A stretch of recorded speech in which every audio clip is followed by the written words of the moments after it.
Всем привет! Друзья мои, мира вам и крепкого здоровья! Если вы хотите приготовить куличи, приготовьте их из творожного теста. Можно украсить по своему желанию. Поехали готовить! Начнем готовить тесто.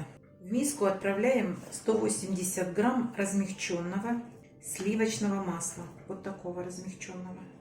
Добавляем 200 грамм сахарного песка, 10 грамм ванильного сахара, щепотку соли. Взбиваем миксером, пока масло посветлеет. По времени это 1,5-2 минуты. А дальше будем по одному вводить 4 яйца и продолжать взбивать эту массу. Полученную массу выкладываем 180 грамм. Это пачка творога.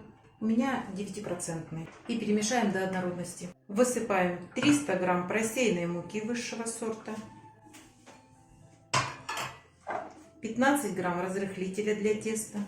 И вымешиваем все так же до однородности. С помощью такого миксера вполне возможно приготовить это тесто. Он справляется легко.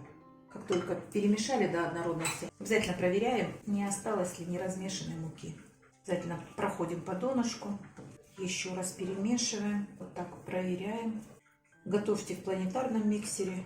Можно это смело делать, но теста не так много. У меня дежа большая, огромная у миксера. Я поэтому таким справляюсь легко. Так, добавляем цедру лимона, здесь чайная ложка, и 70 грамм изюма. Хорошо его промываю под проточной водой, заливаю 2 раза кипятком на 2-3 минуты, а затем сушу на бумажном полотенце. Замешиваем тесто. Разрыхлителя меньше не добавляйте. Размешиваем тщательно, чтобы изюм размешался хорошо. И изюм никакой мукой здесь не надо присыпать, иначе тесто ваше станет еще больше густое, а толку от этого никакого. Тесто готово, можно включать духовой шкаф. Заполнять я буду вот такие формочки. Высота 9 сантиметров и диаметр 9 сантиметров.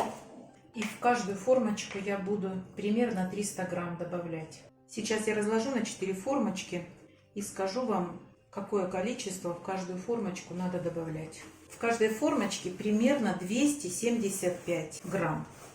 Обязательно разровняйте, чтобы оно равномерно поднималось в духовке. Если сверху изюм выскакивает на поверхность, утопите его. Ставим куличи на противень, застеленный пергаментом. Отправляем в духовку, разогретую до 180 градусов, вверх-вниз подогрев на среднем уровне духовки, и время выпекания 50 минут. Готовность проверяем деревянной шпажкой. На выходе она должна быть сухая. Белковая глазурь. Белок одного яйца 30 грамм и 180 грамм сахарной пудры взбиваем в течение 2 минут. Добавляем 10 грамм сока лимона и еще минутку взбиваем. Смотрите, друзья мои, глазурь готова. Это базовая белковая глазурь.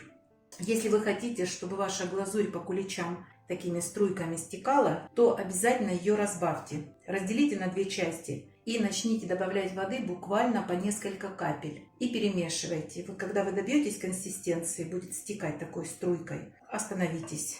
А я хочу с такой глазурью готовить кулич. Когда вы ее разбавите и будете оформлять кулич, она в любом случае застынет. Сейчас на 2 пакета у меня маленькие кулинарные мешочки. Глазурь, конечно, можно заранее готовить, но обязательно плотно ее прикройте или в кулинарные мешочки отправьте. Все, ждем, пока испекутся куличи. Куличи готовы, выпекались ровно 55 минут. Через 15 минут я сниму бумажную капсулу. А как только полностью охладятся, я их буду украшать. Куличи охладились, и сейчас мы их будем покрывать глазурью. Еще раз говорю, вы можете эту глазурь разбавить, и она будет у вас на куличах потеками. Глазури много для этих куличей. Я напишу под видео, сколько можно сделать глазури, и ее будет достаточно для этих куличей. Смотрите, на каждые 60 грамм сахарной пудры 10 грамм яичного белка. Вот я использовала 30 грамм и 180 грамм сахарной пудры. А вы можете сделать на 120 грамм и 20 грамм яичного белка. И займемся украшательством. Глазурь быстро схватывается, имейте это в виду. Ну вот и все. Думаю, что достаточно. Быстро, вкусно и красиво. Вот такие куличи у нас получились. Это совсем не сложно. И если вы не любите дрожжевое тесто, то вот такое творожное вполне можно приготовить. Готовьте, пеките и не забывайте подписываться на наш с Петровичем канал. Пока-пока!